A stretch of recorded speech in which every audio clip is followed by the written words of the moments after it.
시가 배당률은 연 4%에서 5% 수준이지만 배당금은 상장 이후 꾸준히 증가하고 있습니다. 4년 동안 연평균 11.6%나 배당금이 증가해왔네요.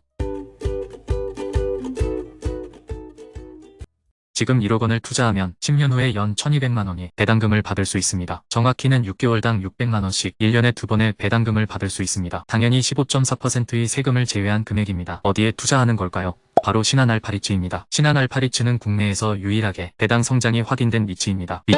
리츠가 생소하신 분들도 계실 테니 간단하게 짚고 넘어가면 리츠는 상업용 부동산에 투자하는 가장 쉬운 투자 수단입니다. 부동산을 보유하고 있을 뿐만 아니라 수익의 90%를 배당금으로 지급하죠. 실물 부동산을 보유하고 있고 배당 재원도 확실하니 꽤 안정적이라고 볼 수 있습니다. 10년 이상을 투자해야 되는데 최대한 안정적인 곳에 투자해야겠죠. 그래서 다시 신한알파리츠로 돌아오면 신한알파리츠는 지난 4년 동안 배당금이 꾸준히 증가했습니다. 이렇게요.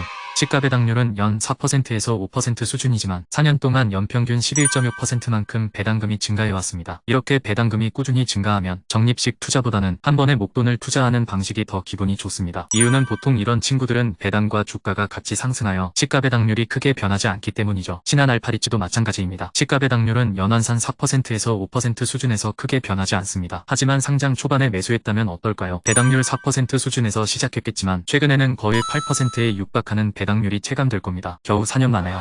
그럼 이제부터 10년 후 연 1200만 원의 배당금이 어떻게 만들어지는지 좀 더 자세하게 살펴보겠습니다. 먼저 신한알파리츠를 주당 8,000원에 1억 원어치 매수한다면 지난 배당을 기준으로 시가 배당률은 연환산 4.8%입니다. 그리고 상장 이후 평균 배당금 상승률 연 11.6%를 적용하면 매수가 기준 10년 후의 배당률은 무려 연 14.4%가 됩니다. 연간 1,440만 원의 배당금이 나오는 거죠. 세금 15.4%를 제외해도 1,218만 원입니다. 그런데 10년 동안도 계속 배당이 나오겠죠? 10년 동안 6개월마다 계속 배당금을 받을 거고 그 금액만 해도 무려 7,900만 원이나 됩니다. 딱 1억 넣고 7,900만 원 벌고 이제 매년 1,200만 원씩 받는 겁니다. 하지만 배당금 상승률 평균이 11.6%라고 해서 이게 10년 동안 계속 지켜지리라는 보장은 없습니다. 그래서 배당금 상승률이 가장 낮았던 9% 수준으로도 계산해보았습니다. 그럼 10년 후에 배당률은 11.3%가 됩니다. 연간 1,130만 원의 배당금이 되겠죠. 세금을 제외하면 955만 원입니다. 10년 동안 받는 배당금도 6,800만 원으로 줄어듭니다. 배당금 성장률의 영향이 이렇게나 큽니다. 그런데 이렇게 보면 별로 투자 메리트가 없어 보이죠. 10년이나 기다렸는데 연 955만 원밖에 안 주다니요.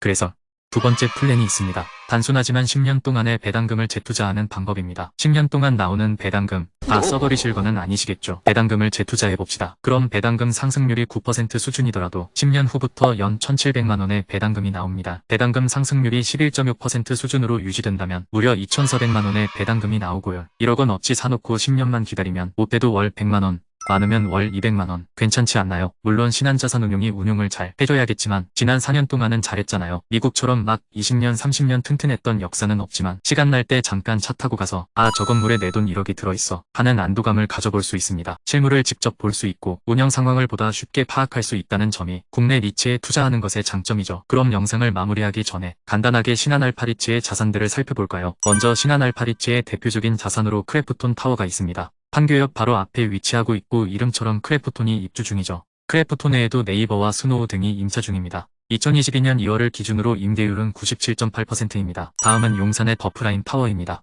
남영역 앞에 위치한 오피스 빌딩입니다. 유베이스와 DB생명 등이 임차 중이고 최근 매각을 추진하고 있는 자산입니다. 임대율은 98.3%입니다. 데일빌딩입니다. 종가격 앞에 위치한 자산이고요. 루이비통과 신한DS, 대구은행이 임차 중입니다. 임대율은 신한알파리츠에서 가장 높습니다. 100%입니다. 다음은 트윈시티 남산입니다. 서울역 앞에 위치한 오피스 자산이고요. 패스트5와 머스크 등이 임차 중입니다. 트윈시티는 아쉽게도 건물 전체가 아닌 지하 2층부터 18층까지만 신한알파리츠가 보유 중입니다. 임대율은 93.5%로 다른 자산들에 비해 조금 낮습니다. 신한엘타워입니다. 을지로 상가역 앞에 위치한 오피스 자산이고 임대율은 100%입니다. 신한라이프와 서울외국환중개가 임차 중입니다. 신한엘타워는 신한K1호리츠를 통해 지분 80%만 보유 중입니다. 다음은 삼성화재 역삼빌딩입니다. 강남역 앞에 위치한 오피스 자산이고요. 임대율은 100%입니다. 지하 6층 지상 20층으로 이루어져 있지만 지상 10층 일부와 지상 11층부터 지상 20층까지만 신한알파리츠가 보유 중입니다. 삼성화재와 삼성생명, 삼성카드가 임차 중입니다. 마지막은 와이즈타워입니다.